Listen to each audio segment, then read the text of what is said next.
What's going on, guys? Welcome back to Gotti's Garage. In this video we are starting off in my truck leaving the McDonald's parking lot because I wanted you to check out one of the two shirts that I just had made. They finally came in. So this one says this car runs on purest tears with a gas can and a teardrop coming out of the gas can.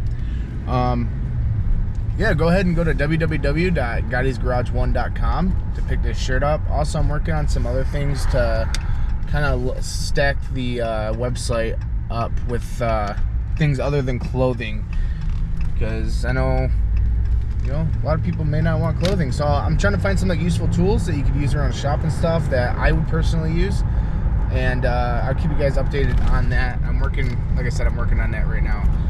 So we're gonna be heading back to the house, and today we are going to be tearing the engine down, the 5.3, because we're going to be ordering a gasket kit. We're going to re-gasket everything. We're going to check out the cylinder walls and stuff, check out the heads to see if they need to be hot tanked and decked and all that stuff. I know I should do it, but if the head gasket looks great and it's not broke or anything like that, then we're just going to replace head bolts and go from there.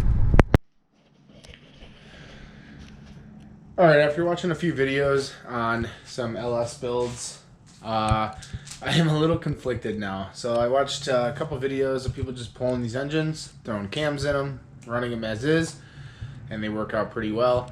And I would like to do that, but I'm also kind of terrified of the possibility of there being something wrong, do all this work, and either blow the engine up or kind of, ruin my day, I guess. So I never actually explained the reason why I chose the LS to put into that car. First of all, the 2.3, the Lima engine, it's really cool. I feel like it has potential. Like I said, think I have it sold still. If the guy still wants it, I will, I can deliver it to him. But if not, it'd be a cool, little Ford Ranger project. Because the engine does have potential, like I said. It is pretty quick. You can make some power in it. You just got to throw a lot of money in it. Where the LS is pretty much a drop in, and then you have the power that you spend, a couple $1,000s on that engine to make. So that was one of the reasons. The other reason was because I already had this engine sitting around. I actually pulled this engine from a junkyard about 2 years ago out of a wrecked Silverado. It was like $300. The prices on LSs are going up now, so I didn't really want to get rid of it. I wanted to have a purpose for it, and how it fit in that car was the setting for me. Now, the Turbo 400 was bolted to this. It wasn't completely set up. I didn't have a converter or the little adapter thing for the dished flywheel, or a flex plate, I should say. But I didn't want to go in automatic in a manual car, first of all. Manuals are more fun. And I kind of want to see if, how low this car could kind of drift. That's kind of what I'm excited about. So that is the reason. I didn't do it to get all the haters all upset and stuff like that, or the purest tears or anything like that. I didn't do it for that. I did it because it was more convenient. I had the engine. I didn't have to buy another engine, and it fit in there completely perfectly. So I'm guessing the deciding factor on if I want to fully rebuild this, I think no matter what, I'm going to buy a lower gasket kit, new head gasket. New head gasket, new head bolts. I'm going to replace this with ARP, replace as much as I can with stainless steel or ARP. So the header bolts, because when I first bought this engine, actually, I don't know if it was this side. No, it was this side. The bolts actually broke inside. I actually had to weld nuts to them so I can get the bolts out. It was actually fairly easy, but yeah, I don't want to ever have that problem again. So we're going to be doing that upgrade. But I'm going to pull these heads off, and I'm going to look inside the cylinders and see how bad the cylinders actually are. If they're rusty, if they need, I guess the condition of the pistons and everything, to see if it's a really high mileage engine or if it looks like it was taken care of. I hope it was taken care of. I'll probably end the video after we pull these heads off so you guys can get a look at the cylinder walls, get a look at the pistons and stuff like that. And then you guys can decide down in the comments what you think I should do. If I should just, all new gaskets, slap it back together. That way we can move on to painting it, making it look nice. I'm thinking about doing a LS2 manifold because they're small. They're known to make a lot of power. So I'm thinking about doing LS2 manifolds and a camshaft. We're going to do a cam. I kind of wanted a good chop on there, but also something that's going to increase some horsepower. Because like I said, I'm aiming at 400. So, and then we can start moving on to... I already found a bell housing, a 4L60E bell housing that I want to buy, clean up. We're going to paint that too. Then I have to get the adapter, the fab bot, or I found another one. Which if I end up buying that one, I will show you guys that one's kind of a budget. It's like half the price of a fab bot. And then we have to do the AR5 transmission too, or MX5, which are pretty much the same thing, except for the MX5 shifter location is a little bit different, and its shifter bolt pattern is different, and gearing is different. But yeah, we'll see in how all that goes. But let's tear this LS apart and see what happens. So it looks like a 15 millimeter on a swivel socket. You can get in between that rocker bar, whatever you want to call that, without having to take the rockers off. I don't know if that's a smart idea or not, but I'm going to go ahead and try to do that. I'm just going to use a Bauer impact. Not sure if this impact will be able to do it or not. Nope. Alright, correction. You cannot use a short-walled socket and a swivel socket to get these middle ones. So I'm going to have to pull these rockers off. It's not a big deal or anything. So I'm going to go ahead and get to that.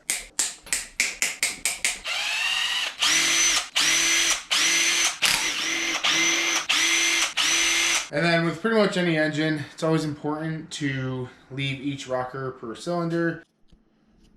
All right, just like that, all the push rods and rockers out. Then we can pull this off and get to our head bolts a little bit easier. And then it's going to be a little dark over here, so I apologize.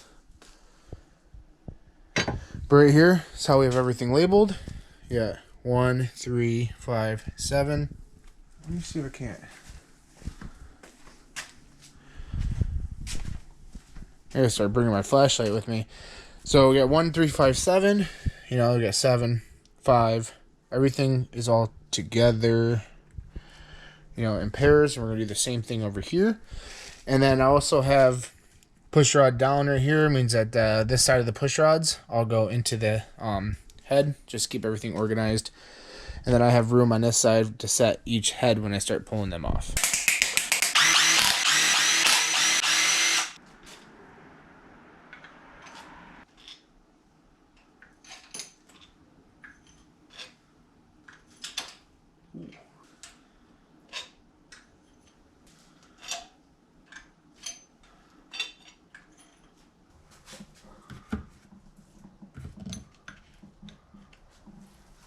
So there we go, all nice and organized.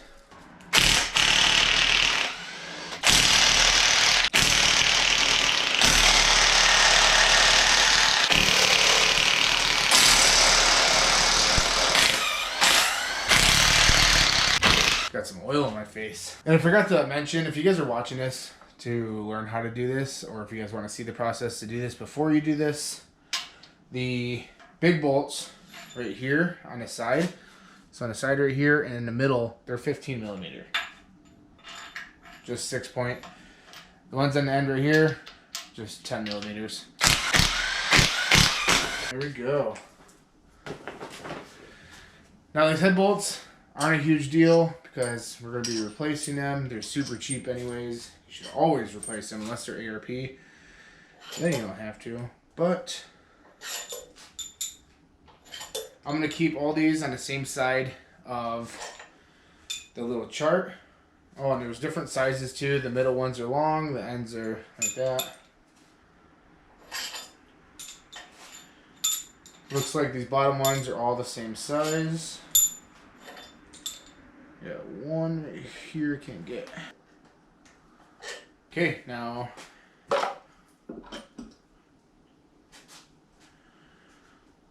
ooh. Not looking good.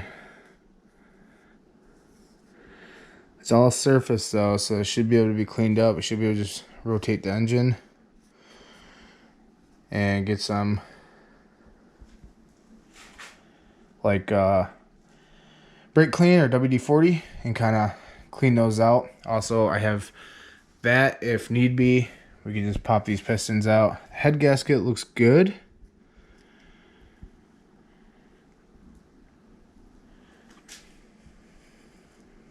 See, I think they normally break in here when they do, and these look very, very healthy. Definitely old, but healthy.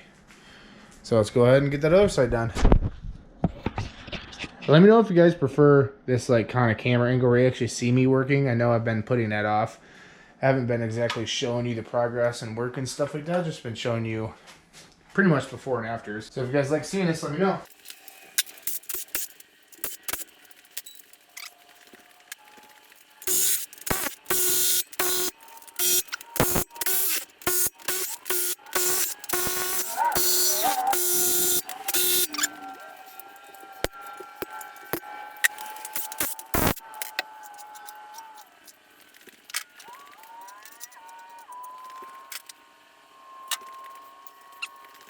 So before I mention, or before you guys see all this, or say anything, all of this is literally from it sitting outside for an entire year, rainstorms and everything. So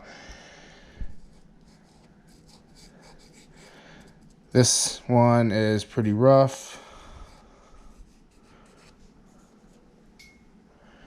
So that one's pretty rough for sure, but it feels like it will clean up. Doesn't feel like anything's surfaced. So I'm gonna clean this up and see what it kind of comes out like.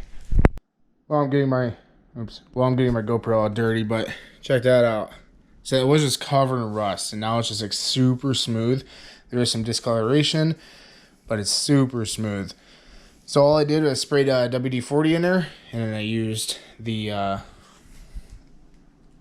etching wheel or whatever you want to call it on the drill, and just went back and forth as gentle as I could.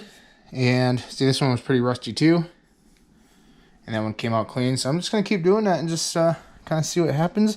Then when the cylinder reaches the top, I'm gonna clean the piston off. And I kind of would like to get some like higher compression pistons, but maybe one day. So I went through every single cylinder by moving the engine, cleaned up any rust that I saw, and there's nothing concerning about any of this. Like, I see this right here, some like discoloration and stuff, but it's like I can get that down with that, I'm pretty sure. There's like no pitting or anything. All the cylinders are smooth. So I'm going to pop this head gasket off, check the head gasket out, and underneath the head gasket, just to make sure none of these coolant ports or these oil ports are clogged. And well, I guess we'll just go from there and then kind of look over that stuff over there. And yeah, I don't know, it's kind of cool seeing a 5.3 just down to the little V. We will be doing a cam. I don't think I'm gonna pop this. Maybe I'll take this off. Yeah, we might as well in this video. So I don't think this video is gonna be too long anyway. So let's pop this timing cover off, because we are gonna be doing a bigger cam. But we are gonna do all the gaskets. I'm just trying to decide if I should get these heads decked or not. I don't really think I would need to. I don't think this truck had a blown head gasket. It was smashed, so it's probably running. But yeah, I don't know. Head gaskets came off fairly easy. I was actually kind of surprised. I thought they were going to stick like that one. I had to literally use a gasket remover tool and just kind of scrape the whole gasket away. But you can tell there is some clogged stuff. That looks like just a little bit of gasket left over. Definitely some rust down in there. And same on this side. Looks pretty identical, but everything looks good. I'm just going to have to spray the crap out of this with brake clean and scrape a lot of, whatever's left away to make it flush. But other than that, it looks pretty good. So I guess let's pull this timing cover off.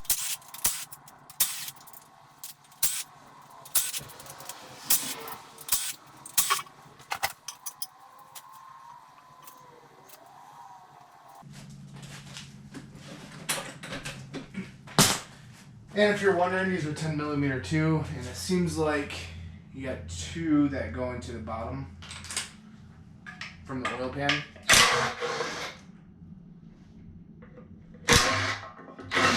Yep, that was right.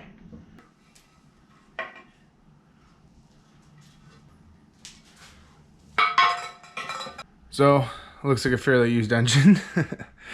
But the gasket looks intact, which is, oh, I guess it was ripping right here a little bit, right here. But yeah, that's not a huge deal anyway, so it's gonna replace it. But it looks pretty cool. I'm going to be putting out a new oil pump as well. I don't want to trust a used oil pump on something that I'm just gonna, you know, beat the crap out of. So we're gonna definitely replace the oil pump, and I think I might turn this around now at this point and pull off the oil pan and see what's under there. Since I'm already on a roll, it's kind of fun.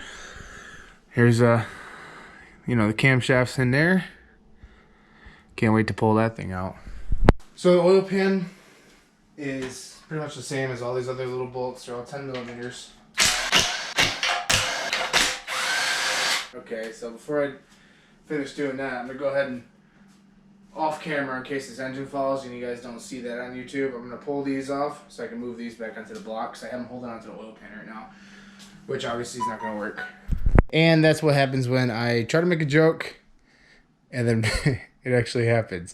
So it didn't fall off the engine stand. It literally bent 2 bolts. So I had to use a cherry picker, pick it up, and kind of just redo it. But anyways, back to what we were doing. So we have the engine back on the engine stand. I'm just going to leave the cherry picker here for right now.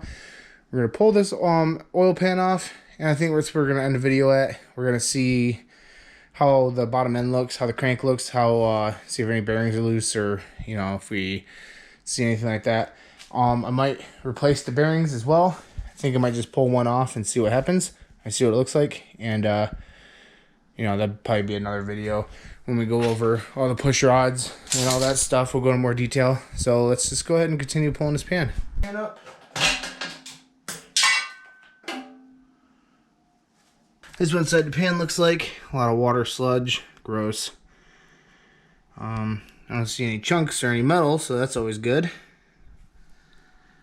And then here's the windage tray and the pickup tube. Gross. Might have to buy a new pickup tube. These look like 13s. Looks like the pickup tube is held on by 110mm, 2 13s, and the windage tray is 13s. Alright guys, and here we have inside the engine.